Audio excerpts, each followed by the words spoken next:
patentabilidade, algo que é, digamos assim, a realidade em Portugal e na Europa, mas julgo eu não é muito diferente daquilo que se passa, nomeadamente no Brasil e em outros Estados. A invenção biotecnológica terá que ser considerada, claro, evidentemente terá que incidir sobre matéria biológica, porque senão não era uma invenção biotecnológica, era uma invenção de outro tipo, mas não tinha a tal relação com a biologia. Terá que ser considerada, por um lado, uma invenção, isto é, terá que ter uma componente técnica e não unicamente estética, lúdica, informativa ou cognitiva, como sucede, por exemplo, com a descoberta, pelo menos é assim em Portugal. Nos Estados Unidos há uma certa, enfim, pouca clareza. Parece que se dá a entender que a descoberta pode ser patenteada, mas depois, um pouco adiante, há ali uns requisitos que impedem que a descoberta possa ser patenteada, mas de qualquer forma é fácil de perceber que quando se está a falar unicamente em termos informativos ou cognitivos, portanto a descoberta, ou lúdicos, e não há nem sequer residualmente uma componente técnica, então imediatamente não se pode considerar aquilo como invenção, portanto também não pode ser objeto de patente. Eu coloco aqui um 2 para dizer que esta invenção terá que ser uma invenção nova. Portanto, estes dois requisitos é como se fosse um só requisito. A invenção terá que ser nova. O que é que isto significa? Significa que a invenção não pode fazer parte do estado da técnica. E o que é que significa não poder fazer parte do estado da técnica? Significa não estar incluída, salvo exceções nominadas, em tudo o que foi tornado acessível ao público, por via escrita ou oral, antes da data do depósito do pedido de patente. Portanto, tem que ser desconhecida, digamos assim, do público. Porque se for conhecida do público, salvo estas exceções, e é possível ser conhecida e ainda assim ser concedida patente por se considerar invenção nova, em todo o caso, se a invenção não for considerada nova, também não é passível de concessão de patente.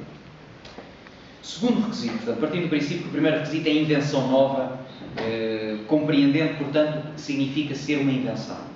Segundo requisito, a invenção tem que conter um passo inventivo. Em Portugal, o Código da Propriedade Industrial português fala em atividade inventiva e a Convenção sobre a Patente Europeia de 2000 fala em passo inventivo. Portanto, aqui é que eu faço uma tradução mais ou menos literal.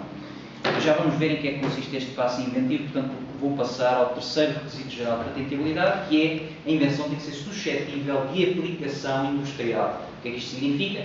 Significa que a invenção, para poder ser patenteada, tem que ser passível de realização ou uso em indústria, e no conceito de indústria inclui-se também a agricultura ou as indústrias relacionadas com a agricultura.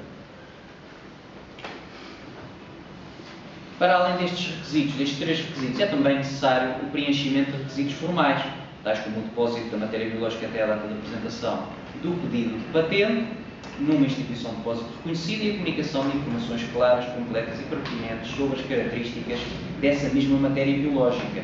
E é compreensível que haja, digamos assim, este acréscimo de exigência do ponto de vista de requisitos formais. Como se refere em concreto a existência de passo inventivo, ou atividade inventiva, como lhe chama o Código da Propriedade Industrial português? Nós podemos dizer que há passo inventivo se a invenção não for óbvia ou evidente na avaliação feita por um perito especialista na área. Portanto, se não for óbvia, non-obviousness, se preferirem em inglês, o termo em inglês.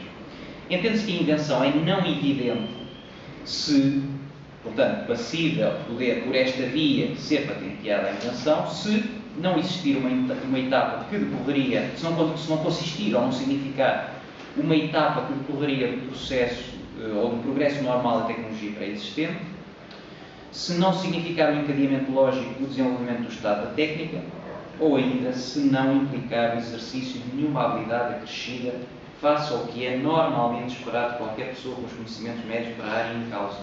Portanto, se, digamos assim, desse ponto de vista, destes critérios, destes requisitos, digamos assim, se considerar que a invenção é não evidente, logo podemos considerar que a invenção contém um passo inventivo ou consiste numa atividade